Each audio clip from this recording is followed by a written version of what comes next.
Good morning, everyone. It's Sal, Stretford Post. How you doing? And welcome to another episode of Breaking Dawn. Hope you're doing good. Hope you're doing fine. I've got my coffee. I'm ready, guys. I hope you're ready too, guys. Before I start, please don't forget to subscribe to the channel, smash a like on the video, all that sweet stuff. It's very good to have you here, guys. Very great to have you here. Very nice to have you here, guys. Now, let's get straight into a little bit of news about Man United. Well, it's never a little bit of news about Manchester United, is there? But Carlos Baleba, he has been making the news again, making the headlines again in regards to a move to Manchester United, this time in a £90 million deal. Now, look, guys, let me just clear this up. At the end of October, Manchester United representatives were due to meet up with Carlos Baleba's representative in view of a move to Manchester United. However, Manchester United have seemed a little bit second guessing whether to make a move for Carlos Baleba, considering his performances have not been up to scratch. They're not been good enough over the last few months now. And we are getting into the territory of halfway through the season. We're already, 10 games into the season, and he hasn't performed for Manchester United. Now, there was a report circulating yesterday from Indicator. Look, guys, I'm going to get into that in a minute. In regards to him, but that Manchester United are prepared to make a £90 million offer. Now, Manchester United and Baleba is not off the table. Manchester United and Baleba has always still been there. Man United are still exploring the opportunity to sign Baleba, but that does depend on a number of factors, not just including the performances on the pitch, but also in regards to the price of the player, in regards to Brighton's valuation of the player. Manchester United are not going to go above around 70 million for Carlos Baleba. I've said it from the beginning. Man United will not go above that. If Brighton do not want to reduce the price, Man United will not go near Baleba. Added to the fact that now, obviously, Baleba's price has somewhat decreased a little bit because of his performances. Now, his valuation, his official valuation is about 60 million, according to Opta Index and all that. But 90 million is too steep for Manchester United. However, that doesn't mean that Man United are not going in for Carlos Baleba. Now, the reporter, Indicator, of course, is he's a bluffer, he's a chancer, and he's not someone that you should be quoting. He's not someone that you should be, believing in, because he is unproven. He's not, until Ornstein gave him that recognition, he was known as a bit of a clown, a bit of a joker, a liar. Because even this year, when he was talking about the takeover process, I had to sit there and I had to laugh because it was all false. At the end of the day, as a guy who lives in the UAE at the moment and connected to the UAE, the people of the UAE, of course, guys. So I did have to laugh. But one thing I would say that nothing has changed in the Carlos Baleba. Man United are interested in Carlos Baleba. Absolutely. And they still want Carlos Baleba. But that depends on his own self in his performances and Brighton's valuation. Manchester United have put the likes of Elliot Anderson and Adam Wharton ahead of Carlos Baleba at the moment. So it doesn't make any sense why Manchester United would suddenly come out with a 90 million bid when in the summer we didn't want to pay 90 million when he had a great reference from last season and he was very good last season. And why wouldn't we pay the money then? Why would we pay the money now? Do you know what I mean? So why, if he's been poor all season, why would Manchester United get Carlos Baleba for 90 million if we didn't want to pay 90 million in the summer, guys, when he was at his peak in regards to his reputation? Manchester United are in for a number of midfielders. There's a number of midfielders that Manchester United are keen in bringing in at the moment, and there's a lot of names on a radar. One of those midfielders will be coming in. Of course they will. It could be Carlos Baleba. Carlos Baleba could surprise us all, and he can pick up his performances and become an absolute superstar and end up signing for Manchester United. That could still happen, and I wouldn't mind that. I wouldn't mind that because I like Carlos Baleba. I was a huge fan of Carlos Baleba last season. I thought it'd be an absolutely game-changing signing for Manchester United. Absolutely. And, what I would say is that look, guys, you have to read in between the lines here. There's people in social media are just looking for clout, looking for a reputation. Now, I don't want to say anything too sinister, but Indicator paid Ornstein, okay? He paid Ornstein to give him a shout-out, to give him a co-sign. That's what happened there. That is what happened there. And listen, any journalist out there, throw him a little bit of dosh, You know, they'll probably do it. I'm telling you right now, they'll probably do it. And that's not sinister, that's business in regards to these people. And this is what some of these journalists do, because the shout out was relatively false. It was false, and it was something that some other people have already mentioned, and it was seemed a bit out of the bolt out of the blue, if you know what I mean. Now, there's two things that could happen. Obviously, Ornstein's being paid, or that account is run by someone else, if you know what I mean. So that is one thing. But what we would say is that on Stretford Post, we get the news, we break Mbeumo before it is a popular thing. We break Lamens before it is a popular thing, before it's like almost going to happen. We don't do that. We mentioned it a year ago. Whether it's Erik ten Hag being sacked, whether it is Mbeumo coming in the club, whether it's Cunha coming in the club, we get the news, and we get it early. We don't get it late in the day, and so that it's like 75% done. So obviously you've got a big chance of being right, and then you can get your flowers for no reason. Do you know what I mean? Look, I'm not saying that 100%, 1,000% that this is mythical. I'm not saying that. But it is very, very, very unlikely Manchester United at this moment in time will be putting a bid of 19 million for Carlos Baleba. 19 million for Carlos Baleba. Think about it. The guy who's not performed well all season, Man United are going to suddenly double their offer almost from 55 to 90 million in a matter of a couple of months, right? In a matter of a couple of months, even though his reputation has somewhat declined a little bit. It doesn't make sense, doesn't it? And this is where we have to be careful. We have to be careful about people who are spreading false information. We have to be careful of that. Man United do want midfielders. There's a number of midfielders out there that Manchester United are interested in. But we have to be careful who we believe, what source we take it from. And I don't take sources from a cartoon Twitter account. Absolutely not. And those people who take it seriously, God help you. God help you. Because at the end of the day, we have to look at things objectively and in a way that common sense needs to prevail in this situation. Do you know what I mean? It needs to prevail. Now, it would have been more believable if it was a 70 million offer for Baleba, 60 million plus incentives, something around that mark, because that's something around his valuation at the moment. And as we know with Ineos, they're very keen on valuation, how much he's valued at, not just how much they value him at, it's how much Manchester United value him at. And Carlos Baleba at the moment is worth about 60, 70 million. Top end is 70 million. And I don't think anyone should be paying a 19 million for him. Absolutely not. So just to clear that little bit of news up, that little bit of news that came out yesterday, I'm not going to ridicule the guy. The guy is hustling. He's hustling. He's got the hustle on. He's hustling. But what we have to do, we do have to differentiate between the truth and the bullshit. And that is what we have to do on this channel. We have to, because there's a lot of chances out there. There's a lot of people using Manchester United's name for clout, for clicks, for likes. You know what I mean? At the end of the day. And then they have no best interest in the club at heart. Selling subscriptions on your actual Twitter page. You know what's going on here, don't you? It's a money-making scheme. It's a scam. And I think that people need to wake up to this. There's people who actually quote it and treat it as the gospel. You know what I mean? At the end of the day. So this 90 million offer, in my opinion, is false. And I'd like to be proven wrong. That is it.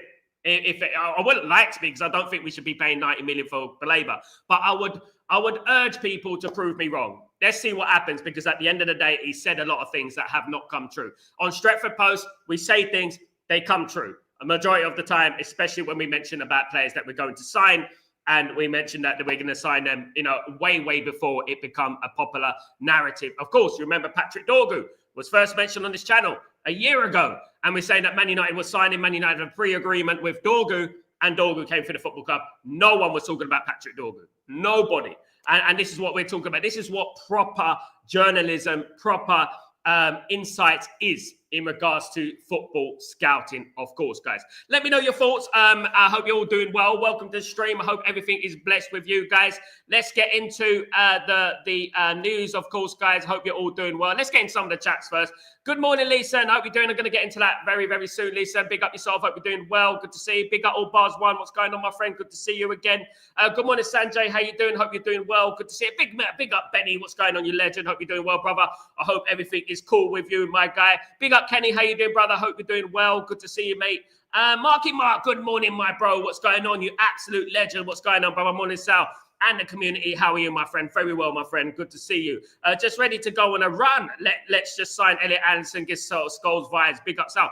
I agree with Marky Mark, and this is exactly what we're talking about here. Man United are more interested in Elliot Anderson than they are Carlos Baleba at the moment. That's what it is at the moment. That is the overriding fact. Jim Ratcliffe is a huge fan of Elliot Anderson, but we're also big fans of Adam Wharton, of course, guys. And the January thing, obviously, is an important one. What's going to happen in January? Are Manchester United going to make any reinforcements in January? There's circulation around Angelo Stiller. Could Man United make a January move for Angelo Stiller? Because obviously Stuttgart are not in Europe, so Angelo Stiller could be a guy that Man United could bring in January at a relatively discount price. It does look like Xerxes could be leaving the football club. There are a number of teams, in particular in Serie A, including the likes of Roma and Juve, who are interested in Joshua Xerxes. Man United can make money from Joshua Xerxes, guys.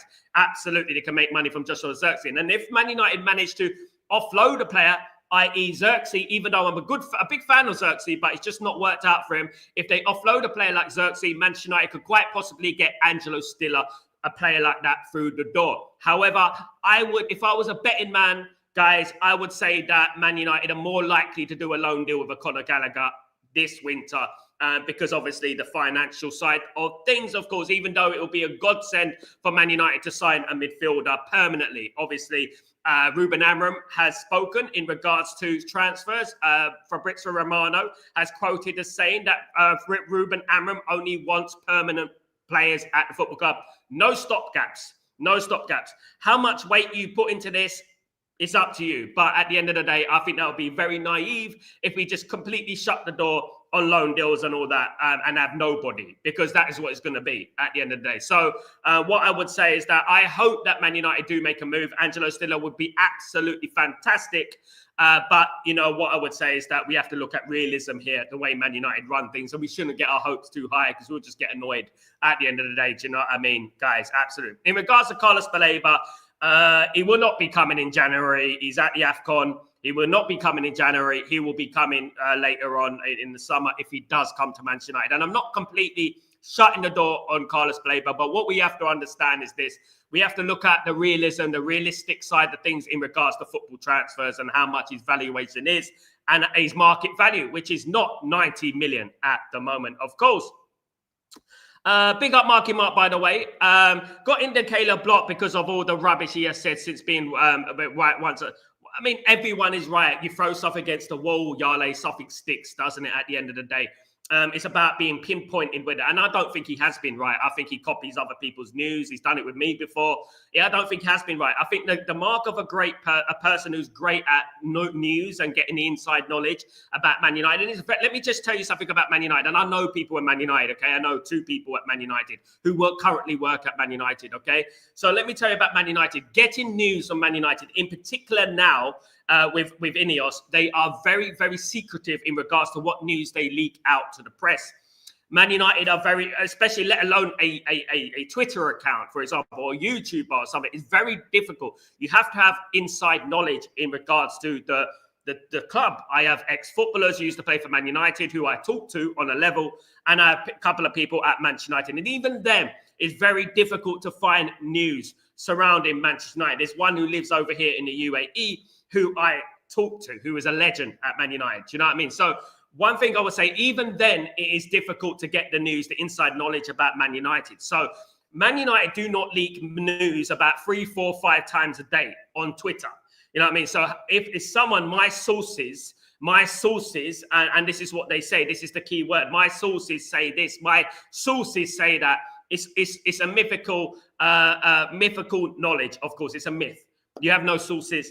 You are nobody, and just hold that. And that's all I would say, guys. And I think that, look, you know, every one of us will be right. There's people on my community, guys. There's people on my community that were mentioning players from months ago on this community that we're linked with now. You know what I mean?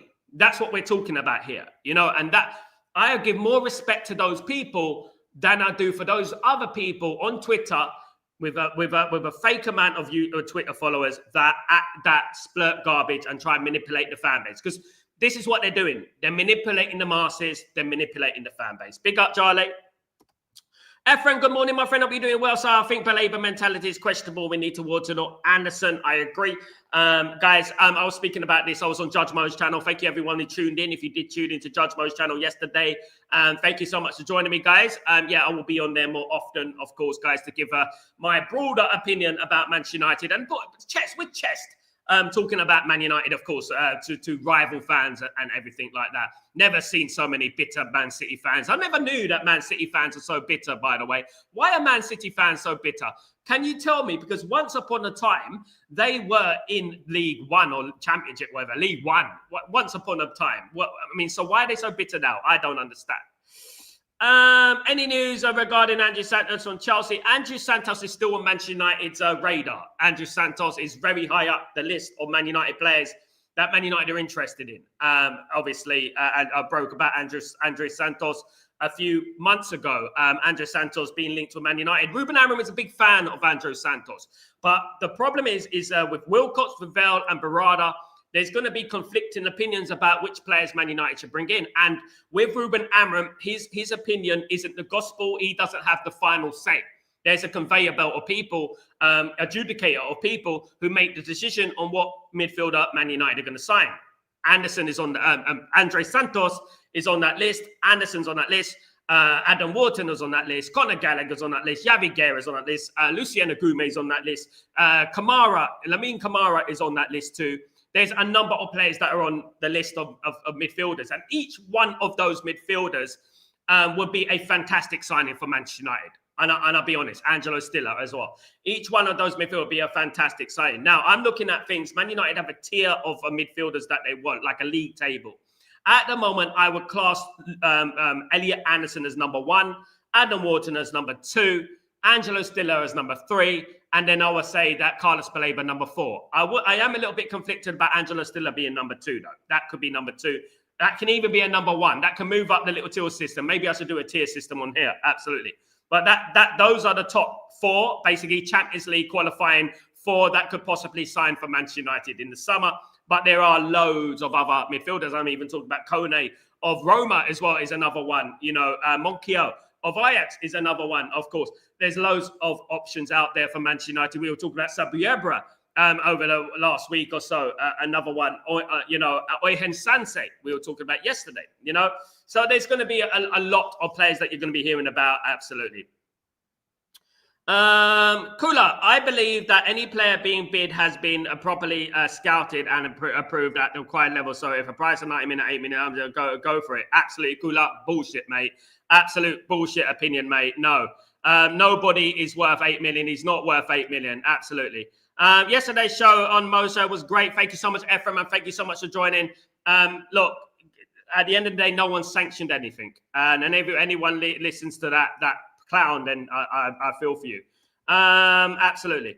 If you got the money to let Bruno go, Emmanuel and Casemiro to sign Anderson, Baleba and Wharton in the summer and January, mate, you're living on cloud 9. It's not going to happen. Speak realism, guys. Speaking of Eric Ten Hag, he is one of the favourites to take over at Wolves. Good luck to Eric Ten Hag, by the way. If he takes charge of Wolves, I wouldn't mind it. Good luck to him. Deserves another chance, in my opinion. Kenny, I think Man United is still waiting for Baleba price to be dropped. Kenny, look, they're not going to pay 90 million, and that's as simple as that. Nobody has sanctioned a 90 million offer for Carlos Baleba. Man United didn't want to pay 90 million in the summer. Why are they going to all of a sudden miraculously want to pay 90 million now when realistically Carlos Baleba's valuation has dropped, hasn't it, at the end of the day? Absolutely. Big up Eric Ten Hag, by the way. Big up Ephraim, what's going on, Sal? You are the top 5 Manchester United players this season. Who's Sal? Oh, you remember? I mean, I've got a few, mate. No, it's too early to say, brother. It's too early to give my opinion on who's the top. I do know that Mbremo's up there, in my opinion. I think Mbremo, De Ligt, they're up there as the 2 best players so far. I think Mbremo, De Ligt and Lamens have been the 3 players that have impressed me the most over the last 10 games or so, but it's still very early. I think Cunha will be in there. In my opinion, he would be in there, but as I said, it's very early to make an accurate judgment. Cunha, Matthias Cunha, big up, my friend. What's the problem with Gary and Man United? I don't know, mate. I really don't know. I mean, obviously, Manchester United is the only team that Gary Neville seems to have a problem with. I don't know why.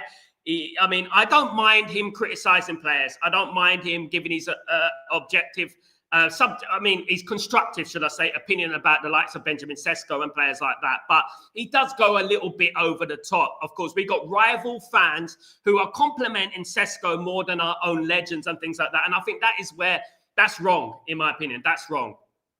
To be honest with you, Sesko's played well this season, in my opinion. He just hasn't put the ball in the net enough. Right, he has made a difference every time he's been on the pitch. All right, he went at his best against Forest, but who was at the end of the day? Do you know what I mean? But he has been relatively good for a player. And there's other. There are pundits out there praising Sesko and saying that eventually he's going to be a very good striker in the Premier League, and I think he will. We just need to be patient, but we don't need people like Gary Neville putting too much pressure on him. Gary Neville's entitled to his opinion, and obviously, he wants to criticize him a lot and stuff like that, but it's a little bit too early to do that, in my opinion, after 10 games. Come on, guys. I remember when Diego Forlan and players like that signed for Man United, and Diego Forlan went like 15 games without scoring a goal, and he was given a penalty to score a goal, and that was his goal. So a 22-year-old, 23-year-old coming into the Premier League from the Bundesliga, I think, you know what, you've got to give him a little bit of time, guys. I think it's a little bit crazy to be throwing the book at him, and especially from these legends, it's bad. Yale, Eric Ten Hag, Vols, who would have thought? There you go, man. Benny, what's going on, my friend? Hope you're doing well. Going on recent performances, I say well clear. Anderson and Wharton can hear all the rumours about themselves, but are still performing every week. Red flag. Thank you so much, Benny. Spot on, my guy, as usual. Absolutely. At the end of the day, look, you can tell a player's mentality. People think that if we know that Baleba has been poor, you don't think Ineos know? Ineos are the ones who are throwing down the money. They're the ones with the money. They're the ones with the money to spend. They're not going to sign Baleba if Baleba is not performing well. We know he's not performing well. We know he's not worth 90 million. So I bet your bottom dollar that they know he's not worth 90 million as well. So we know, if we know, they're going to know. And that is exactly what it is. Elliot Anderson, Adam Wharton have been playing well. So those players should be at the forefront of everything, especially Elliot Anderson at the moment, guys. I would put a number of players ahead of Carlos Baleba at the moment, and that's just how I feel. Big up, Kai. What's going on, my friend? Good morning. Hope you're doing well. Hope everything is blessed with you. Big up, Nick. What's going on, Nick? Hope you're doing well. No way Man United are going to pay 90 million for Baleba in January when they were not willing to pay more than 60 million. Exactly, Nick. Exactly. There is your clue there. There's the mic drop. There is the clue. Why would Man United want to spend 55 plus 5 million in incentives in the summer and then suddenly go whoop to 90 million? Why didn't they just do that in the summer? Because it's not true. It's not true, guys. Absolutely not. Absolutely. Absolutely. Mark, we should go get Baleba and Anderson, not for 90 million. We shouldn't. No. He's not played well. He's not been good this season. So what are we going to buy? Throw money on? Is it your money? You're going to throw money on Baleba if he's not playing well? Just put money on him. You remember Evan Ferguson, who had one good season at Brighton. Remember Evan Ferguson? What happened to Evan Ferguson? Roma want to ship him out right now. They don't want to know about him. You know what I mean? That's what we're talking about. So what makes Carlos Baleba different to Evan Ferguson? Because Evan Ferguson was rated as the new Wayne Rooney at one point. And Wayne Rooney is the greatest player of Man United, one of the greatest players Man United have ever had. So what makes Evan Ferguson different to Carlos Baleba? That's the question. Kula,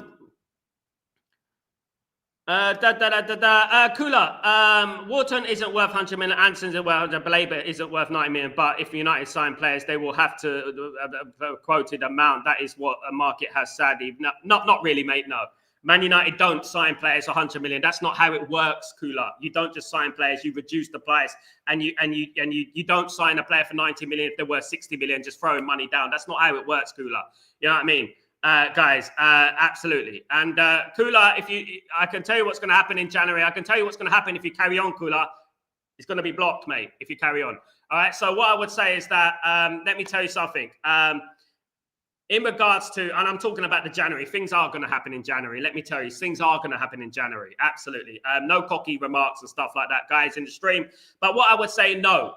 That the market value is not 90 million on Carlos Baleba. The market value was about 60 million on Carlos Baleba. That there you go, wrong already. So at the end of the day, absolutely. Yale, Evan Ferguson, 10 games and he got 1 assist for Roma, and his rating is very, very low.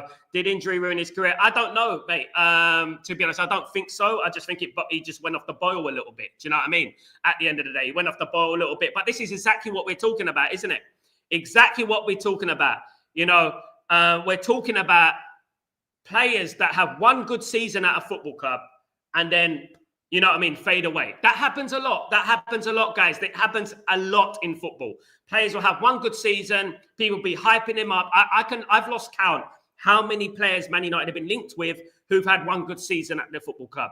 You have to look at that realistically and fairly. What did Carlos Baleba do against Man United when he played against Man United? What did he do? Rubbish. What did Elliot Anderson do against Man United? Single-handedly got them a point. That's the difference, guys. Do you know what I'm saying? And I guarantee you, when we play Crystal Palace in a couple of weeks, you're going to see how a proper midfielder works as well. That's what a proper midfielder is going to do. And you're going to see it. That's a midfielder. You know what I mean? Consistent. Not turn my head because I'm wanted by Man United. I concentrate on the football club that I'm at right now. Do you know what I mean? Big up, Dave. What's going on? But thank you, Yale. Hope you're doing well. Big up, Dave. Hope you're doing well. These stories are bullshit for clicks. Over the years, it's looked like our players and that we have linked to and their fees and the players we actually signed are different. Dave, you're absolutely right. They are for likes, they are for clicks. And this is what I try to remove away from. The news I get about Man United is pretty evident which players Manchester United want. Man United are not going to go from 55 to 60 million on Carlos Baleba to 90 million in a couple of months, even though his performances have reduced. His market value is 60 million. Man United are not going to pay 30 million more, even with worse performances. We all know that Man United are obsessed with Elliot Anderson and Adam Wharton at the moment. If we're thinking about January, the most realistic thing that's going to happen is maybe Angelo Stiller or Conor Gallagher. Angelo Stiller will happen if Man United sell a player. If not, Angelo Stiller could be an option in the summer. Conor Gallagher is a more of a realistic target in January. So basically, that will be a loan. So that is what's going on at Man United. Angelo Stiller, Elliot Anderson, Adam Wharton, and Conor Gallagher. Those 4 players are the 4 players at the forefront of what Man United are thinking about at the moment. Now, would you, in your right mind, would anyone in their right mind, given the money, go out and purchase Carlos Baleba now for 90 million? Guys, if you had the money right now, would you put that money on Carlos Baleba?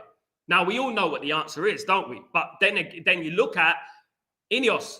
Would they do it? They're the business people. So they're the ones who are not going to...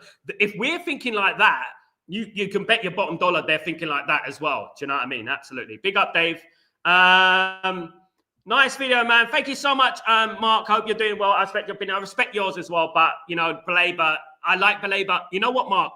Baleba has probably been the record amount on my thumbnail. Record amount. I mean, I've had him on my thumbnail so many times. Love the player. But he's got to pick it up. He's got to pick it up, in my opinion. Otherwise, he's not going to get the transfer that he wants. Do you know what I mean? Dave. Sal, even Evan Ferguson was being branded like a Lewandowski type player and then slapped a crazy number on his valuation a time passed and we've seen it drop. Exactly. You're only as good as your last game, mate. You're only as good as your last game. Evan Ferguson, even look, guys, I'm guilty of it. I thought Evan Ferguson was a fantastic player and he was playing very well for Brighton. I was like, whoa, that Evan Ferguson, have you seen him? And look what's happened. This is why the mark of a great player is consistency. Year in, year out, week in, week out, perform, and don't decline, get better and better and better. And that's what it is. And then it is a red flag when the player completely drops off. You know what I mean? It is a red flag there. Was that a flash in the pan? Was that a fluke? You know what I mean? And then he went to Roma, and obviously he hasn't really set the world alight, of course. 100 in the room and only 38. Guys, Benny, thank you, mate. Please don't forget to smash a like on the thing, guys. Absolutely. Let's put, guys, absolutely.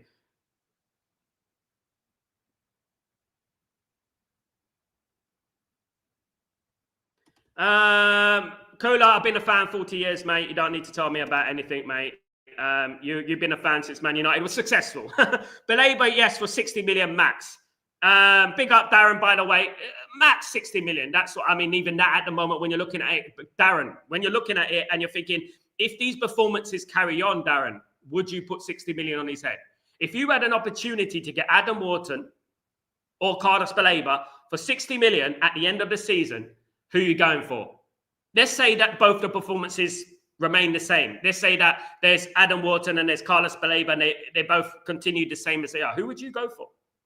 You know, think of it like objectively, like, you know, in regards to performances and stuff like that.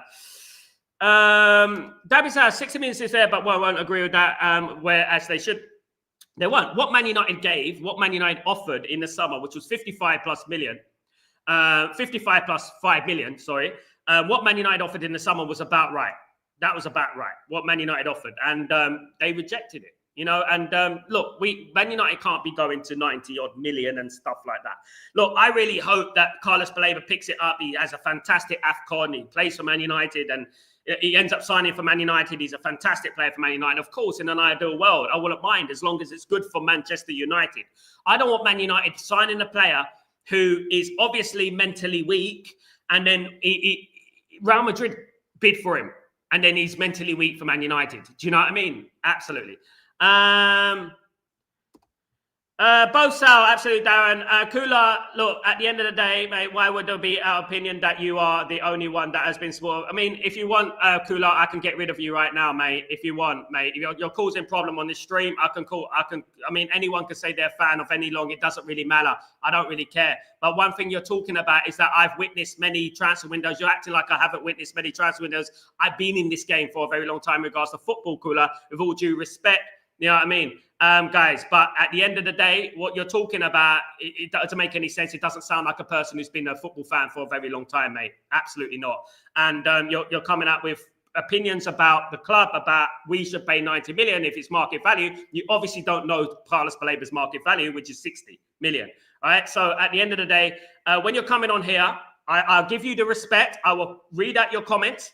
But listen, don't come on here trying to start any toxicity or arguments with me because you go one way, mate, and that's the other way. You know what I mean? There's hundreds of people here in this great community who give great comments, who give great feedback and proper, constructive, educated opinions. We don't want any gaslight opinions. You can't gaslight me into anything, mate. You know what I mean? You can't. At the end of the day, I will tell you the truth. If you don't like it, then you know what? That's what it is, isn't it? That's life. I can't please you, mate. That's the way it is. At the end of the day. You're coming across as a guy, you think this, and then I've witnessed this. I don't care, mate. I don't care. I can sit here without a piece of paper, without a YouTube, without a Google, and talk about Man United for about hours, mate. You know what I mean? Without stuttering. So at the end of the day, listen, I've done my research. I've done it in regards to Carlos Baleba. You don't just throw 90 million at a player if he's not worth 90 million. That's what you're saying to me. So there you go. On your back. V, what's going on with our Sal? If they go for Baleba, then they need two solid CMs because if he comes good, we have to another hate hole in the AFCON comes. They need Baleba and Anson to be stable. Yeah, AFCON is here as well, obviously. Yeah, look, but obviously Man United are not going to sign Carlos Baleba in January. He's going to be with Cameroon, of course. So I don't think that's going to happen. Absolutely not. Dave, people have a right to constructive criticism and Ineos for dealing with Glazers. But the thing is, the recruitment team has improved. We are actually signing quality profiles. I mean, at the end of the day, what I want in regards to Ineos and Glazers is I want the right player to come in. Do you know what I mean, Dave? It doesn't matter about superstars for me. Alex Ferguson, back in the day, we used to sign players. So you used to look at it and think, why are we signing that player? What's going on with that player? We're not stupid now. We're not Murto and Woodward anymore. Man United are not going to go out there and slap 100 million on a player. It's just not going to happen. We are a different animal in regards to the business side of things now. So absolutely right, Dave. And the thing is, right, is that Man United will sign the player that they feel is the right profile for Manchester United at the end of the day. Do you know what I mean? Absolutely. And yeah, and I wouldn't care who it is, Dave. I don't care about shirt sales. I don't care. But this is exactly why people... This generation, they talk about Conor Gallagher and they talk about players like that, like they're rubbish because they don't sell shirts. You can't put it on the back of your shirt and things like that. And that's the thing, you know what I mean? Even though they would give the right energy to Manchester United and stuff like that. Absolutely. Thank you, Dave. Big up, D. What's going on? Come on, everybody. 100 likes to the show. Short show, but have been 50 likes. Guys, stop being lazy and hit the like button. We love this show in the USA. Thank you, D. Conte, what's going on, my friend? I hope you're doing well. Good to see you. Thank you for your lovely compliments, my guy. Absolutely love it. Appreciate you, my friend. Appreciate you. Absolutely. Big up, LT. What's going on, friend? Hope you're doing well. Big up, Sal. January the 1st. I would like Stiller to further secure a European spot for next season. Then get Wharton or Baleba in the summer because we really need a CM in January. I would get Stiller and Elliot Anderson. I wouldn't go anywhere near Wharton at the moment. At the moment, Elliot Anderson is the best midfielder in Premier League. I would say that. Him and Declan Rice are the two midfielders I would say have impressed me the most this season. Those two midfielders, Declan Rice and Elliot Anderson, closely followed by Adam Wharton, are the players. Why would we sign Baleba? Why?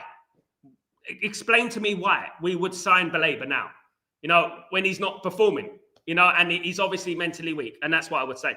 But big up, AK. What's going on? Glazers and Ineos out. Hope you're doing well, AK. Hope everything is blessed with you. Good morning, Ellen. Long time no see. Hope you're doing well. Good to see Ellen back in the house. Hope you're doing well. Hope everything is blessed with you. Good to see you.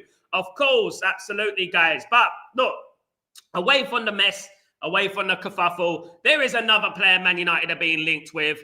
Who is that player? I hear you say it is a player that used to play for Barcelona. He used to play for Real Betis. It is Vitor Roque. Guys, now Vitor Roque is a Brazilian international. Only one cap for Brazil, but he's only 20 years old. Centre forward, left wing and right wing. Manchester United are seen to be interested in Vitor Roque in January. What's attractive about Vitor Roque? Guys, Vitor Roque is a 20 million valued player.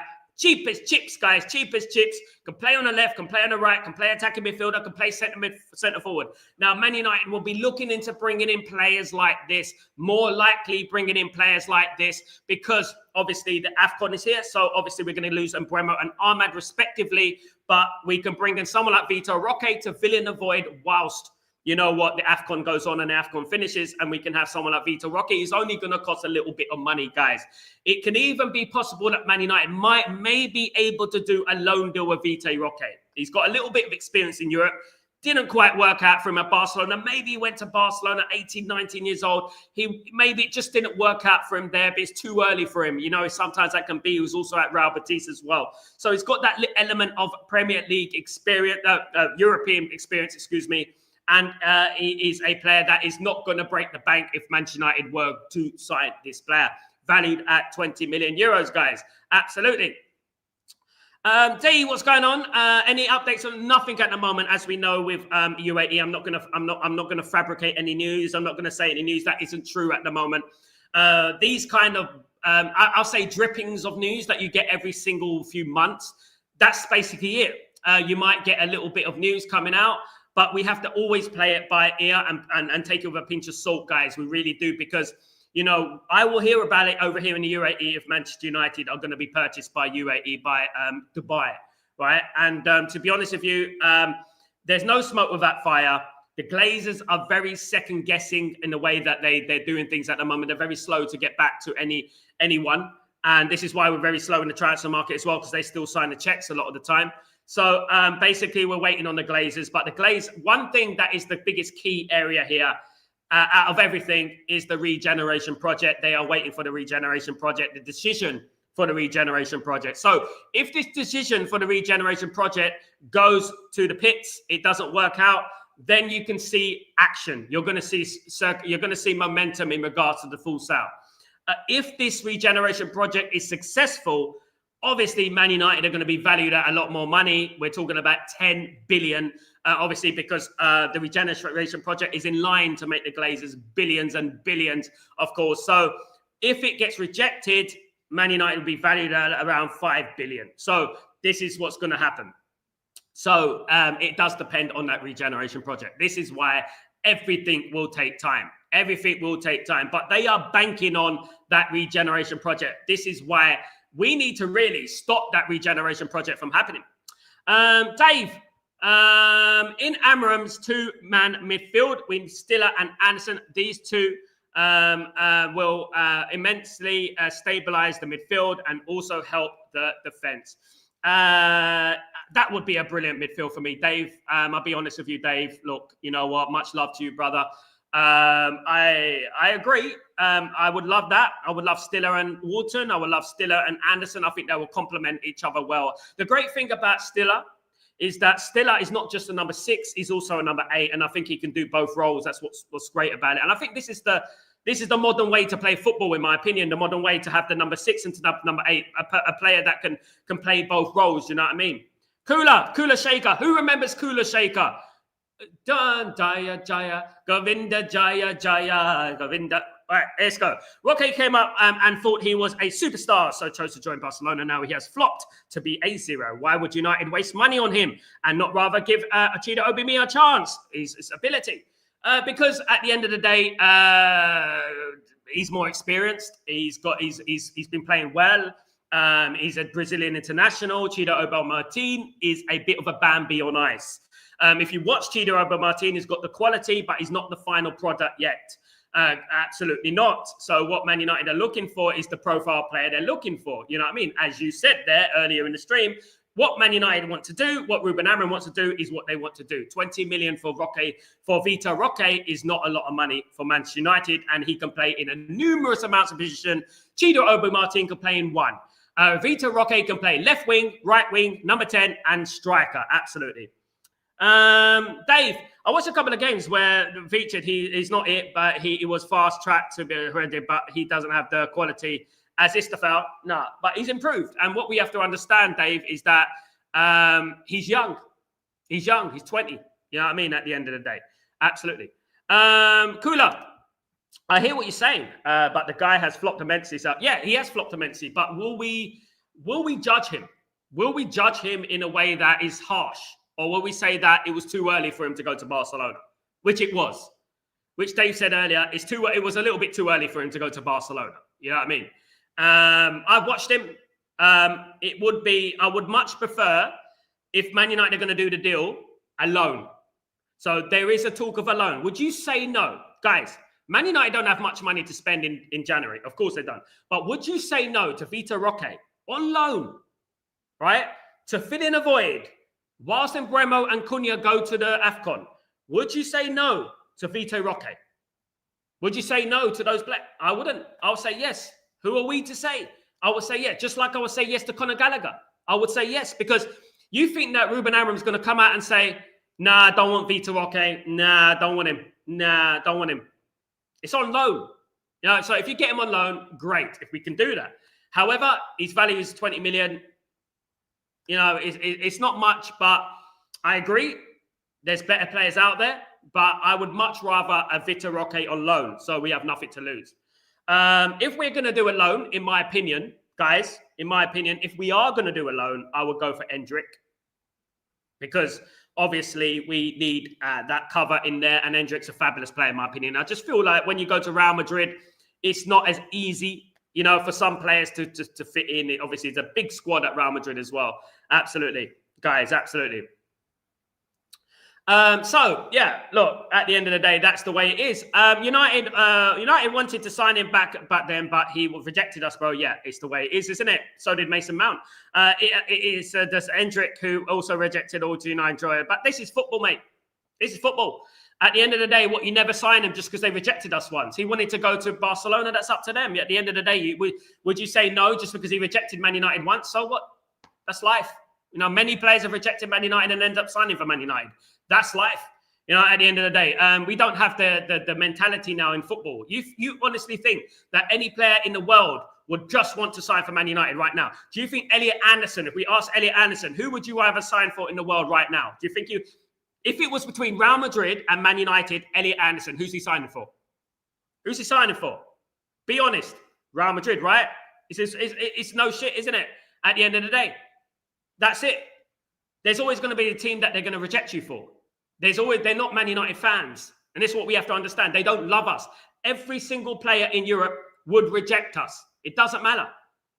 So what? They're not Man United fans. What do you expect at the end of the day? You know what I mean? So if it was Elliot Anderson and it was Man United against Real Madrid, you know Elliot Anderson would most likely go to Real Madrid, wouldn't it? And this is life. But you can't just say, we don't sign him because he rejected us once. It's life, man. You move on. Ellen.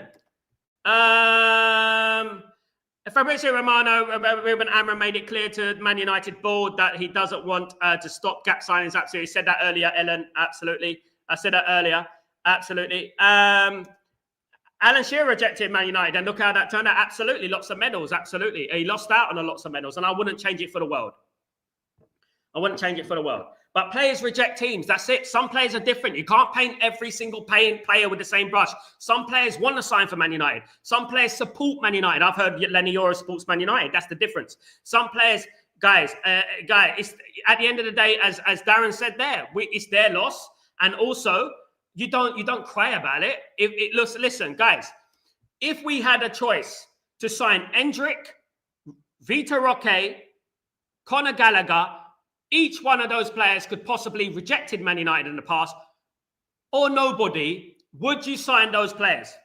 Be honest. Would you sign those players on loan? Would you get one of those players on loan? Oh, I don't want him. You think Ruben Amorim's going to say, "Oh, we reject us one. I don't want him now." People change. Life changes. That's life. You can't look at every player and say that, "Oh, he rejected us once, so we never can sign him ever again." Even though it hasn't worked out there, and he wants to sign for Man United now, it's never going to work out. We're never going to sign him again, even if it's on loan and even if it will help our squad. It's silly. Yoro had the balls to pick us. Yeah, Yoro supports Man United. That's the difference, isn't it? That's what we're talking about. These players these days, 90% of them, not even more than that, guys. Absolutely. Prince, I will say yes to Vitor Roque, Connor and Hendrick because we need quality options this season. Exactly. That is what it's all about. It's not about whether we rejected. We have to put our ego to one side, guys. We have to put our ego to this side and say that, you know what? They rejected us. Who cares? We get them on loan and they can leave at the end of the season, but they're going to help us this season get into the Champions League because that's all that matters, guys. That's all that matters. You think that Ruben Amorim's going to go into the next few games without Mpremo, without Armand, who are going to go to the AFCON and say, nah, I don't want Endrick. I don't want Vitor Roque. I don't want Conor Gallagher because they rejected us once. Come on. None of these players support Manchester United. None of them support Manchester United. We know that, isn't it? So that's it. Exactly like that. Elliot will reject us for Real Madrid if Real Madrid came in. Are we never going to, are we going to be thinking about that? I'm not going to sign Elliot Anderson because you know what? He was signed for that club instead. That's his dream club. So we sign, no, we're not going to sign him. You don't do that. Absolutely. Football doesn't deal with absolutes, as I've always said. And you need to look at things on a footballing side, how it's going to help Manchester United. Is this going to help? Is this going to contribute to Manchester United? Do you know what I mean? And that's one thing I would say. I would not say no to Endrick. I would not say no to Roque. I would not say no to them on loan. I would not. Just like I wouldn't say no to Joby Bellingham and no to Conor Gallagher because they will fill in the squad and they will be good on loan for Man United and they will help Ruben Amorim in his quest to get to European football. That is it. At the end of the day, there's not going to be many, especially these days, guys. These days, there's not many Man United fans growing up. You know what I mean? Because obviously a lot of fans come out of the woodwork. They start supporting Man United. When we're successful, they start supporting Man United. And that's what happens to the majority of the people. You know what I mean? Absolutely. But, what I would say is that, look, we just have to do what's good for Manchester United and do what's good for our squad. If it's going to help us qualify for the Champions League, absolutely, guys. Absolutely. But yes, and this is what it is, guys. This is how it is. This is how football works. At the end of the day, you need experience. You can't just throw in kids in the deep end. This is not the class of '92. We don't have Cantona, Roy Keane, Peter Schmeichel, Gary Pallister, Steve Bruce, Dennis Irwin, Ryan Giggs, Andy Cole in the team, right? We have a bunch of players that are weak mentally, and that was proven against Nottingham Forest at the weekend when we conceded 2 quick-fire goals like that. The mentality is weak. So you've got to be very careful when you're bringing in young players. You've got to slowly drift them into the team. You can't just throw in Chido Obi-Martin and Fletcher brothers and Shea Lacey and that's it, and it's going to work. It's not. We will get slapped up, right? What you need to do, you need to bring in these players slowly but surely. Slowly, 10 minutes here, 10 minutes there, 15 minutes here, 15 minutes. This is why you need experienced players who've been there, done it, won the T-shirt, and played a lot of games at the top level, men's football. And that's what I would say. Youth football is completely different. And I watch youth football. It's completely different to men's football. LT, it's all about character, mentality. Talent for me, we need players who have the mentality to handle the pressure, the right character playing for the badge, having the talent to fit absolutely LT. This goes without saying, isn't it, mate? Back in the day when Alex Ferguson used to sign players, he used to look at the character more than the talent. It was actually the biggest thing he used to look at. Do you know what I mean? Character over talent. You know what I mean? And that's what you need to look at. And not every player has the character. Not every player can cope with the pressure. Look at Gui. Look at Mark Gui at Crystal Palace, right? He had a here we go with Crystal Palace, right? A here we go. He's ready to go to He's ready to go to Liverpool. He's ready to go to Liverpool. What happened, guys? Did he cry? Did he down tool? He's playing for Crystal Palace. He's doing the business. And that's the difference between players with mentality and players who don't have mentality. But mentality, LT, absolutely, 100%. The biggest thing at Manchester United, what we have to look for. We have to look for the players with that mentality, that winning thing that we need, absolutely. Dave, big up LT. So if it's a loan, that's okay, but not. Yeah, I agree, Dave. This is 100%, mate. I would be a bit skeptical if Man United spent money on these players. Of course I would, but I don't think it's a bad idea to get players on loan because you can't lose, can you? You can't lose, I would say. For me, it would be Endrick. On loan, I would say that. But you know what?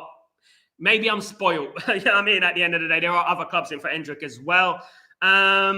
Look, you know, I would love Man United to bring through Shea Lacey. He's my favourite player in the youth team at the moment. I think Shea Lacey is an absolute superstar.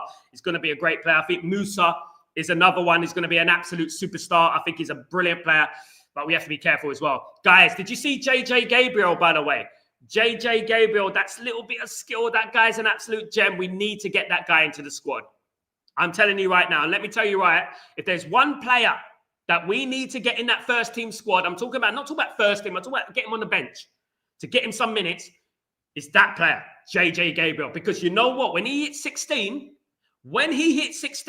what he's doing at the moment in the youth team, he's going to go somewhere else. They just, you know what happened with Chido Obi Martin and Aiden Heaven. We can't have that thing happen to Man United. We can't lose JJ Gabriel. So what we got to do, we got to try and entice JJ Gabriel. We got to try and keep JJ Gabriel at Manchester United. And by doing that, we got to give him a path into the first team. And I'm talking about now, as Downer with Arsenal, he is Downham with Arsenal. He plays. He's 15, he plays. Play him. Get him the feel for football. Get him the feel for Man United because we will lose him. This guy, I'm telling you, I don't want to put pressure. I'm not going to say nothing. I'm not going to put pressure on the lad. But what I would say is that this guy is going to be an absolute game changer, guys. Petri is a good result. Big up, Edward. How you doing? The problem with our club right now for the last 12 years is that it's just a mess. Yes, Edward. Yeah, that is a big problem. It is a problem. And we have a toxic environment. Thankfully, Ruben Amram is trying to change this toxic environment that we currently have, which is great, of course. Yale, the Palace player went back to work like most players should, not sit down and whine and cry like Gyökeres, Isaac and Wisa did going on strike. Exactly. That's what we're talking about. Yale, you know, if they do it to someone else, they'll do it to you. This is what I'm talking about. If we sign, look, I'll give you an example, right? And I'm not painting this with the same brush. I'm just talking hypothetically, right? If we sign Carlos Baleba and we're 2 years into his Man United tenure, right? And he's playing fantastically well. We love Carlos Baleba. You know, we are a Baleba, right? And then Real Madrid come calling. And then his performances decline. Are we going to be like, you know, happy about that? If he does it to another team, he'll do it to you. So we got to look at the example that Gui have. You know what I mean? Look at Gui, you know, and look at him. No strike. I want to play for my teammates. That's what I want to do. Kula. It's just a pity that we don't have any Carabao match. I mean, yeah, Kula, I agree with Kula here. I think that it's a pity because JJ Gabriel is such a superstar. However, Kula, we got the FA Cup coming in January, so hopefully we can play like a lower team in the FA Cup. I'll be honest, Kula, mate.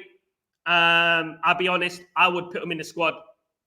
I would do it. And when it's a bit easier, like, for example, if we're winning the game against Tottenham 3-0 with a few minutes to go, you know what I mean? I would put on JJ Gabriel. I don't think that'll harm Man United. I think it will help him, isn't it? And then you slowly drift him into the team. Now, people think that the class of 92 came through in 1995, 96. Well, they started in 95, 96, but you saw during the League Cup games and the FA Cup games, you saw the likes of Terry Cook, Phil Moraine, these players coming through, David Beckham, Paul Scholes, Gary Neville, Philip Neville, Robbie Savage sometimes, and players that came through. Some of those players made it, some of those players didn't. And it wasn't to do as much as talent. It was more to do with this, as we've been talking about, it's mentality, the right mentality to play. And you didn't get overruled, but some players got injured, like Ben Thornley. If you remember, Ben Thornley was an injury-prone player, but was a very good winger, right? All different things can happen to young players, different scenarios, whether they, get injured, whether their mentality's not right, whether they just get starstruck. It's difficult, But JJ Gabriel, bringing it back, is a player that I think Man United really, really need to try and make his debut. They need to push him. They need to push him, and they need to talk to his parents, and they need to get him signed, sealed, and delivered at Man United. And we have to wait till he's 16 years old. But when he hits 16, guys, a lot of teams are going to be in for him. What he's doing in the Youth Champions League and things like that, my goodness me. Absolutely. Absolutely. Yale, next year, JJ qualifies to be put on the bench. I think you can play the year you turn 16. You can play at 15, Yale. You can play at 15. You can. Downer played for 15 years old for Arsenal.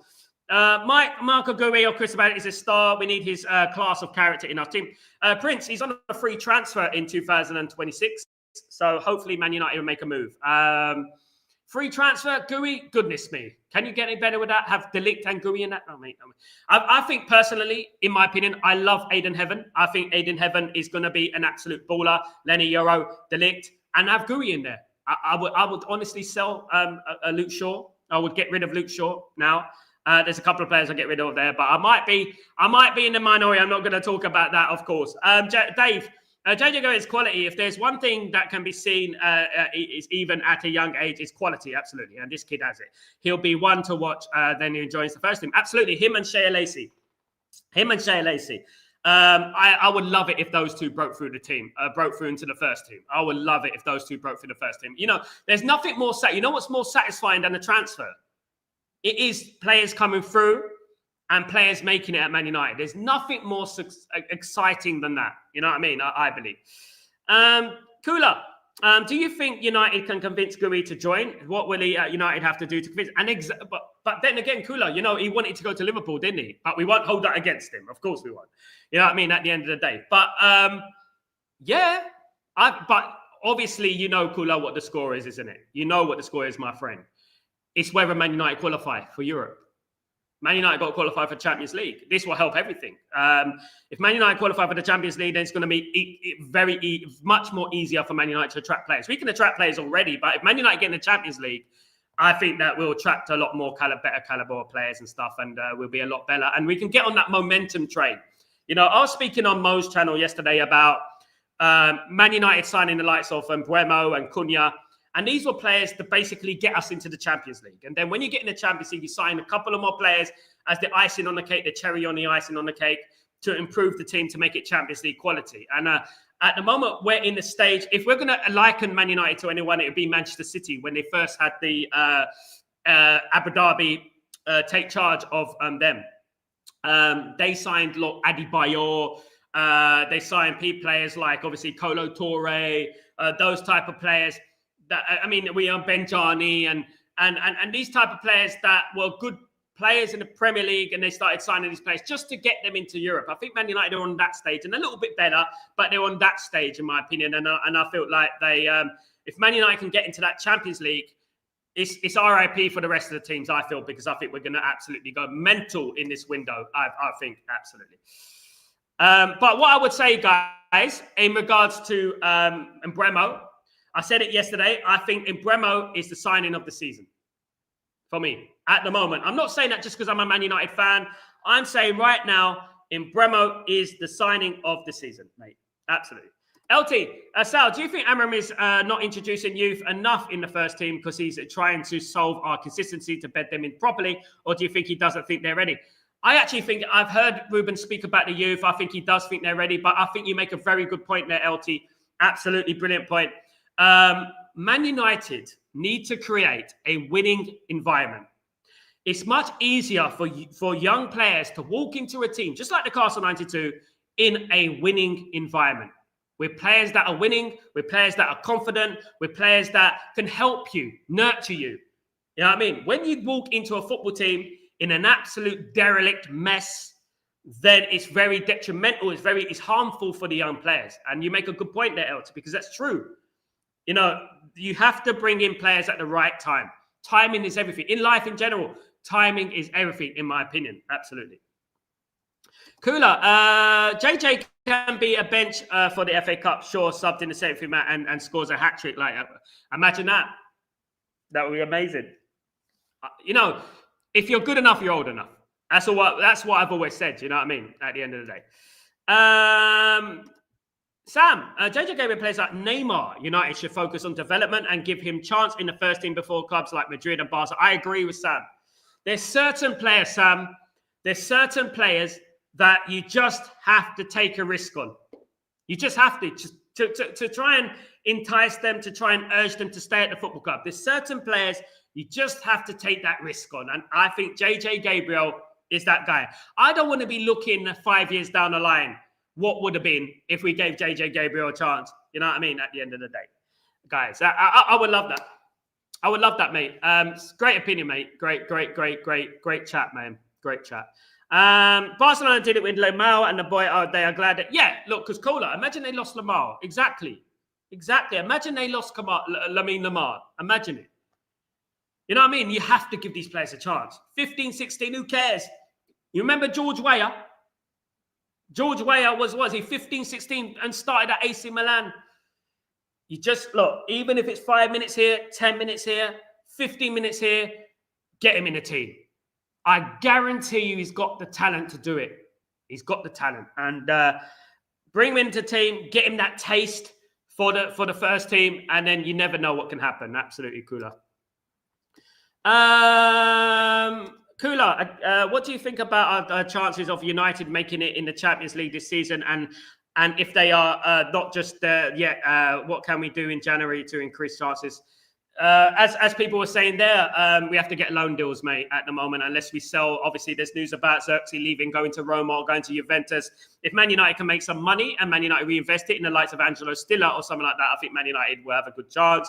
However, if Man United don't make any money in January, I don't see Man United spending much money. So if I was to say what do Man United need to do, I would say Man United need to get a couple of loan deals in, especially on that right-hand side where we're very light at the moment in regards to Mbeumo and Ahmad, obviously because of the AFCON. So I would say, yeah, getting a player like, you know, what I've been talking about this show, you know. I think we need to get a loan in. However, I would love Man United to sign Stiller. I would love Man United to sign Stiller because I think Stiller's versatile. But you cannot ignore the right-hand side of Man United's team. You cannot ignore the fact that Ahmad and Mbeumo, who have been our shining lights this season, guys, let's be real. You cannot ignore that right-hand side. And I think that you can't just put Dalot there and Dorgu on the left and expect it to be hunky-dory. We need to sign a player on that right and a player in that number 10. I mean, we can move Bruno into that number 10, move Mainu into the number 8. We can do that, but that right-hand side definitely needs therapy. It definitely needs. Absolutely. Big up Kula, by the way. I don't understand why Mo, as a Inter fan, sometimes has a vendetta against United. That's like you having a vendetta against Dortmund. Doesn't make sense.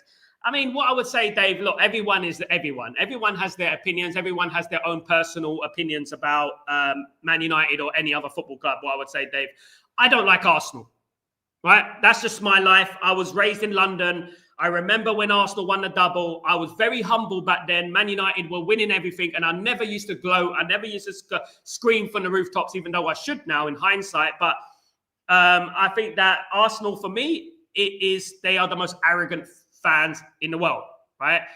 He may have experienced different things with Man United fans. He may have experienced arrogant fans that rubbed it in his face or blah, blah, blah. If he sported into Milan for like a long time, then he would have witnessed Man United kicking him out of the Champions League a couple of times. You know what I mean? So maybe that's it. I don't know. Maybe when Dwight York scored a couple of goals, maybe that was it in 1998, 99. I don't know. But maybe it's when we beat Jose Mourinho's Inter Milan 2-0 and went through. Of course, you never know. You know, everyone has their own different experiences. You know, as I said, I have bad experiences in regards to Arsenal. When Arsenal were winning the double in 1998, they were the most arrogant fans I've ever seen in my life. Guys, I've had the most arguments I have. I'll give you an example, right? When I was working, I used to work in a job centre. And I remember when Arsenal were on that unbeaten streak, right?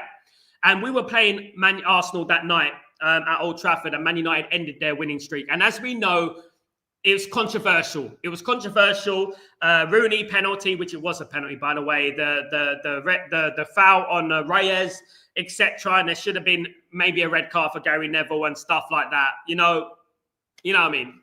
Cry me a river anyway. But the next day when I went into work, right? I went into work and the guy's name's Mark. And he's a big Arsenal fan, massive Arsenal fan. So I said, "Hi, Mark, commiserations about last night." Put my hand out and I said, "Commiserations about last night." Without a hesitation, "You effing cheaters, you are this, you are that." He was being insulting to me. He's being rude to me. And I was like, what the hell? I was going to talk about the game, but if you're going to be like that, you are this, you are that, you lost, hold that, you lost, we beat you. Your unbeaten run was a fraud. And this is what we're talking about. And it was a fraud. You know, they drew so many games, they cheated a couple of times, etc. But anyway, that's another story. I have my own experience with Arsenal from school days, right? From London. And that is what it is. And that's why some people, they take it to an obsessive level. They don't like them personally. I don't know, you know. It's just life.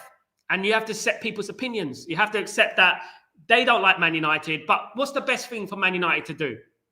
What's the best thing for Man United to do to those people? Be successful. That's the most important thing for me. Be successful. And that will keep everyone humbled. I mean, absolutely. Big up, Dave. Yale, JJ can be our bench on January 1st as 15-year-old debuting next year. I hope so, Yale. Big up. Right. Arsenal used to be United's bridesmaids in the Sir Alex era. United have now entered the title race. Guess what happens? Absolutely. Imagine, guys, I'm not going to say that. I'm not going to say anything too controversial, but imagine Ruben Amorim defeats Arteta to the title.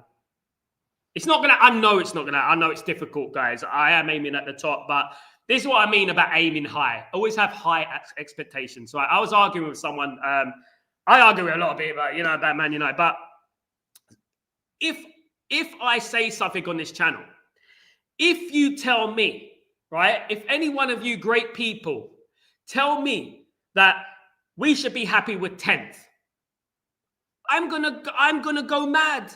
I'm gonna go ballistic. My blood pressure is gonna go higher, because if you say you're happy with 10th, it annoys me. So I disagreed with someone on the stream, and he said, "Oh, we're happy with 10th." You have to be realistic. It's lying to say that we can go anywhere higher than that. We came 15th last season. We came 15th last season because those players down-tooled, because they knew they were in the Europa League. They knew they were in the Europa League final. That's why we came 15th. So if we're telling those players it's okay to come 10th, what do you think they're going to do? You know, what do you think they're going to do? So what we have to do as fans, we have to have high expectations. We always have to have high expectations. Then after that, he DMs me on Instagram in my own private space. "You were wrong," and a big sentence like this. Guys, I don't like big sentences, man. I mean, football's a simple game. I mean, and, at the end of the day, Sir Alex Ferguson said it. Sir Alex said it himself. The great man said it himself. After the 1998 defeat to Arsenal in the Premier League title race, he said that you may not be able to. It may be unrealistic, but you always should aim at first. Always aim at first, because that gives you a ceiling. The lower you give your ceiling, the more likely you are to underperform, because you reach that low ceiling. Make your ceiling high. Make your aims high. Aim high.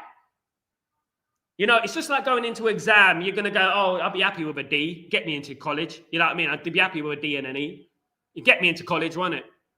Expect high standards, and that's what I would say. Big up, Roy. United has always been a club of integrating academy players. This is who we are currently want us to be performing well, so that we can be able to integrate them slowly into. I hope so, mate. I think we're slowly getting there, Dave. We're slowly getting there.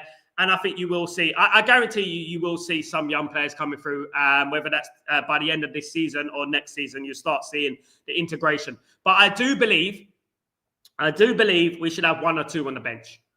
Like proper young players that are coming through the academy and that. I do believe we should have 1 or 2 on the bench. Absolutely spot on. Absolutely. Right now. Holland will make a permanent move to January. That money should be invested in media still. I agree with that, Kula. Absolutely. And best of luck to Hoyland. Spoken to him on Instagram before. Top lad. Absolutely. And he gave me an example of how hard it is at Man United at the moment. We need to play Maguire against Tottenham because of his set piece. There you go. Maybe. We have matched the pace of Van der Ven against Spurs. That is very important. I agree, Kula. Absolutely. Benny. Winning is a mentality. The under-sides are used to winning. They are winners. So hopefully they bring the mentality into the first team. They get the chance to step up. Absolutely. Whilst they still got that winning mentality. Do you know what I mean, Benny? Whilst they still got that winning mentality, let's try and integrate them into the team. Absolutely. LT. For me, the season has gone on. I've realized how much we need wing backs because Dorgu still needs to develop. I agree. And Dalot isn't good enough. So it's become a problem position, which is, but I agree.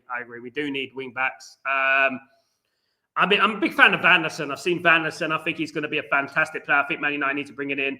I'll slowly, guys, talking about the youth team, I would slowly integrate Mentato into that wing back position. I would try and do that as well. Kula. Dalot is nowhere near being wing back, but not even near. Yeah, I agree. If you tell me you are happy with not winning the league, then I'm going mad. I mean, not winning the league. He said 10th. Cooler. He said 10th. Look, I'm all for banter. I tease people on here. I tease you. I tease everyone. I'm like that. Right? I got this dark sense of humor. But what I would say is I was serious when I see that. When I see, oh, look, we should be happy if we come 10th. It's like I had to take a moment of silence. You know what I mean? And it annoys me. And the reason it annoys me, and I'll tell you why, right? You would know this, Kula, if you supported Man United since 1990. You would know this, right?